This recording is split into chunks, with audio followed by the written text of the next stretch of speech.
Todos somos un medio de comunicación en sí mismo, en nosotros mismos. No sé si alguna vez os habéis parado a pensar en este concepto. No sé si alguna vez os habéis parado a pensar realmente en cuál es el trayecto que recorre la información que subís a Internet, lo que escribís, esa foto que hacéis, ese like que nunca está vacío, aunque lo parezca a veces. A mí hace tiempo que me gusta llamarlo periodismo involuntario, y lo practicamos todos, periodistas y no periodistas, o periodistas profesionales y no profesionales.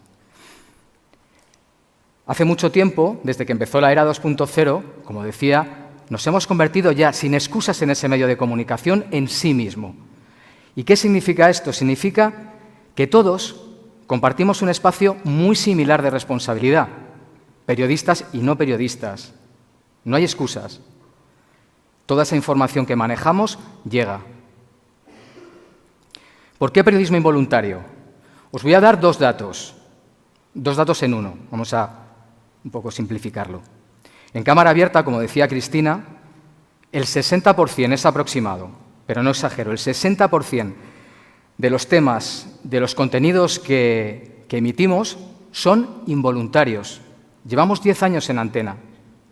¿Qué quiero decir con esto? Quiero decir que surgen de las maneras más surrealistas a veces. Por ejemplo, como nos pasa a todos, a través de un timeline, el que todos manejamos en nuestra red social favorita, a través de un vídeo, a través de un link, a través de una recomendación directa de otra persona, y todo eso va construyendo una pequeña historia que tiene una consecuencia y al final termina en un tema, en un reportaje.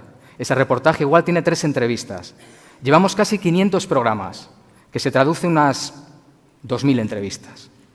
2.000 entrevistas, con un 60% de periodismo involuntario. Yo creo que debemos reflexionar un poco sobre esto, porque en este enorme Big Data, en este ilimitado Big Data, estamos todos dejando huella. Y también a través de fuentes abiertas. Digo fuentes involuntarias, pero son fuentes abiertas que solo se generan por el hecho de entrar en Internet, si no es que ya estamos totalmente dentro, de interactuar. Insisto, reflexionemos sobre esto, porque cuando ahora mismo, en esta era, lanzamos una pregunta, un por qué, un para qué, un qué, un dónde, esa pregunta tiene la virtud de atravesar el mundo en 0, y llegar a miles, a millones de personas, o no, pero puede que sí, y por lo tanto determinar una decisión a miles de kilómetros de distancia, incluso una emoción. Si estáis aquí, o si nos estáis viendo por allí, en YouTube, no me creo que no sois de los que por lo menos un par de vueltas dais a las cosas, e incluso una incluida a vosotros mismos. ¿O me equivoco? Yo creo que no. Hay una película que me gusta recordar que se llama Smoke, de los años 90, dirigida por Wayne Wan y escrita por Paul Auster, en la que el protagonista, Augie, interpretado por Harvey Keitel, le plantea a su amigo escritor, Paul Benjamin, interpretado por William Hurt, le quiere contar en la intimidad su proyecto. Y entonces le presenta 3 tomos de fotos. William Hurt se queda así como un poco con cara de mofa, ¿no? Porque lo primero que ve es que es la misma foto en todo el álbum, en todos los álbumes. Dice, pero bueno, ¿y esto qué es? ¿Me estás vacilando? Y Augie le dice, tranquilo, si pasas así las páginas, si las pasas así de rápido, no vas a entender el tempo de la vida. El tempo de la vida. Cada día me levanto, haga el tiempo que haga, y me voy a la misma esquina de Brooklyn y hago una misma foto, en la misma esquina. Pero no es una foto, son miles de fotos, miles de historias. Así que te pido, por favor, que intentes degustar esas páginas. Bueno, al principio sigue con la coña, con la mofa, pero va pasando las páginas con esa tranquilidad que le pide Augie. En un momento dado, la cara se le transforma. Pasa de mofa a algo que le ha removido, que le ha conmovido. ¿Qué ha pasado? En una de esas imágenes ha encontrado a Helen, su difunta mujer, que se ha colado en un plano, involuntariamente. Llora, evidentemente, porque hacía mucho que no la veía. Y yo me pregunto, ¿qué ha pasado aquí? Está bien, es ficción, pero ¿qué ha pasado? Que Augie, a través de un acto claramente de periodismo involuntario, ha provocado una emoción en Paul Benjamin, que seguro va a provocar una acción después, por ese remordimiento de tierras internas, porque era su mujer. Ha habido captación de la información, pero no ha habido tratamiento. El periodismo, según el diccionario, es la captación y el tratamiento de la información de forma visual, gráfica, escrita, de la información en todas sus formas y variedades. Y como decía, en el periodismo voluntario hay captación, pero al tratamiento se lo ha cepillado por completo el compartir, que es lo que hacemos todos. Ahora, eso sí, de formatos y variedades y herramientas 2.0, el periodismo voluntario tiene para aburrir. En este sentido, quiero pensar que Vivian Maier le habría encantado vivir en la era 2.0. ¿Os acordáis de Vivian Maier? ¿Os suena? Aquella niñera fotógrafa involuntaria que iba siempre con una cámara Rolleiflex de gran formato anclada al cuello, que iba como Ogi fotografiando cada historia que veía.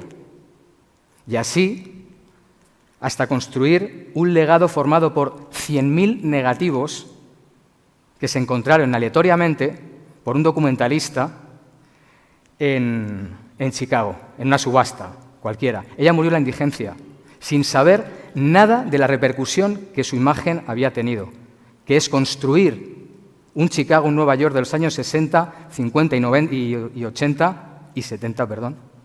Un retrato único, encontrado por azar. Hay otro caso, el de Olivia Bee, una fotógrafa que es contemporánea, tiene 25 años. La diferencia es que con su primera foto, con 19 años, la primera foto subida a Flickr, ya contaba con millones de seguidores. Enseguida conectó con la gente, empatizaba, contaba historias. Bueno, a los pocos días, a los pocos meses, esas fotos ya estaban publicándose en el New York Times, en Vogue, en la revista Vice, y por supuesto las marcas se la rifaban para sus campañas publicitarias. ¿Qué une a Vivian Maier y a Olivia Bee?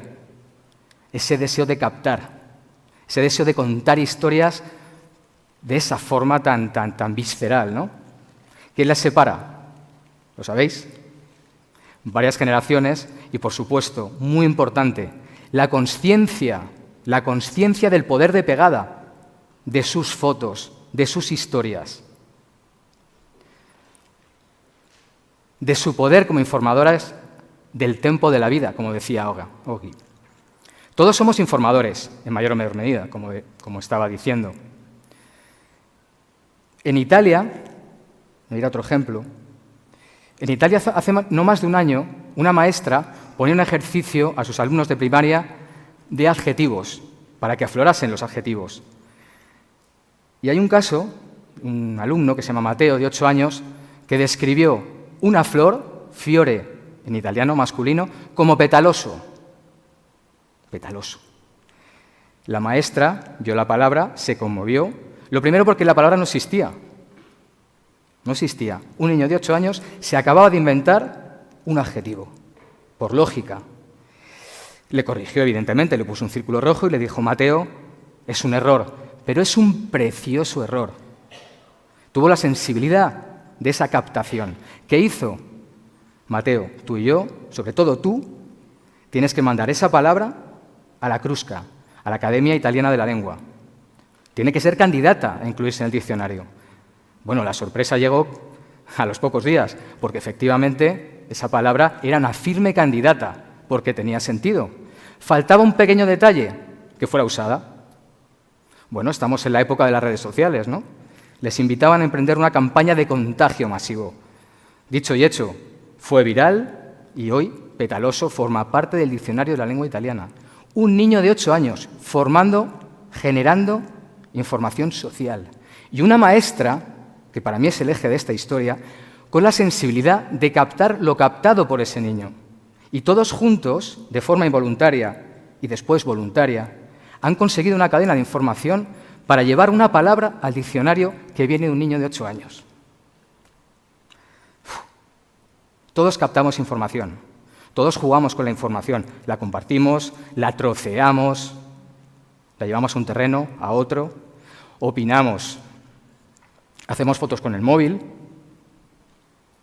hipervinculamos, y esa información llega a unos y a otros, se transforma, influye.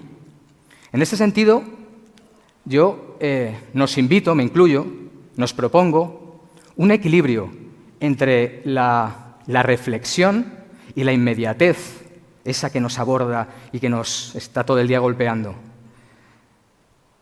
Este periodismo que nos llega a través de los medios de lo involuntario / voluntario me hace pensar que de vez en cuando es importante pararnos a observar ese poder de pegada que todos, absolutamente todos tenemos. Porque al final esa información va a ir mucho más allá que nosotros. Propongo que practiquemos lo involuntario, que trabajemos lo voluntario.